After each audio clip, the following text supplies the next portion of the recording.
Case चल रहा है और मेयर इलेक्शन को लेके, और 3 आपके काउंसलर जो है बीजेपी में ज्वाइन हो गए, क्या कहना सर इसके ऊपर? देखो, सब तो पहली बात तो ये है कि जो ये पार्ट है ना, भी 3 काउंसलर ज्वाइन करें, ये पार्ट उसी का चल रहा है। 30 तारीख को जिस हिसाब से अनिल मसीह जो कि प्रिसाइडिंग ऑफिसर था, उसने वोटों के अंदर जाके धांधलीबाजी करके उसको इनकरेक्ट कर दिया या इनवैलिड कर दिया, तो उसका ये पार्ट था एक।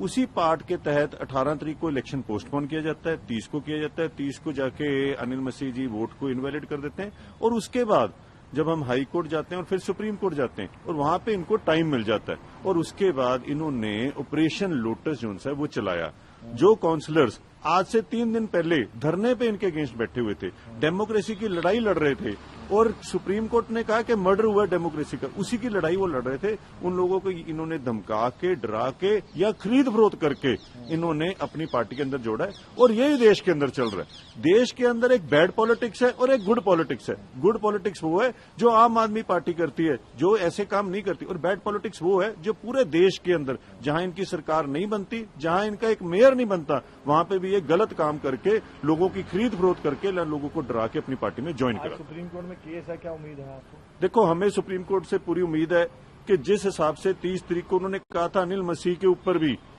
पूरा कार्रवाई की जाएगी, और अनिल मसीह को आज वहां पे बुलाया भी गया, और उन्होंने कहा था अनिल मसीह ने गलत काम किया और कैमरे की तरफ देख देख के किया, जिस हिसाब से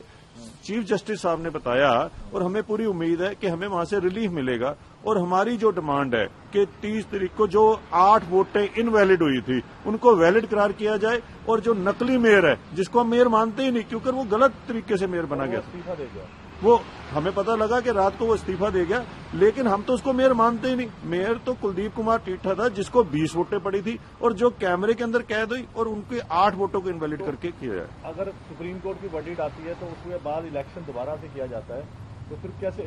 कर पाएंगे आप? सुप्रीम कोर्ट जो भी फैसला देगा, हमें पूरी उम्मीद है कि पहली बात तो ये है कि अगर वो 8 वोटें वैलिड हैं तो हमारा मेयर क्लियरली बनता है। अगर वो दूसरी बात जो उनसे कहते हैं कि अगर री इलेक्शन होता है, दोबारा इलेक्शन किया जाता है, तो उसकी रणनीति तय की जाएगी, किस हिसाब से अगली रणनीति बना के चुनाव को आगे लड़े। प्रेसिडेंट का कहना है कि हमारे लिंक में अभी और भी हैं, वो चाहे जो भी कहें बहाना, मतलब वो आपकी नीतियों से खुश नहीं है, जो भी है। देखो, और भी हैं हमारे। ये तो एक बचपनाने वाली बात है कि जो लोग 3 दिन पहले इनके विरोध में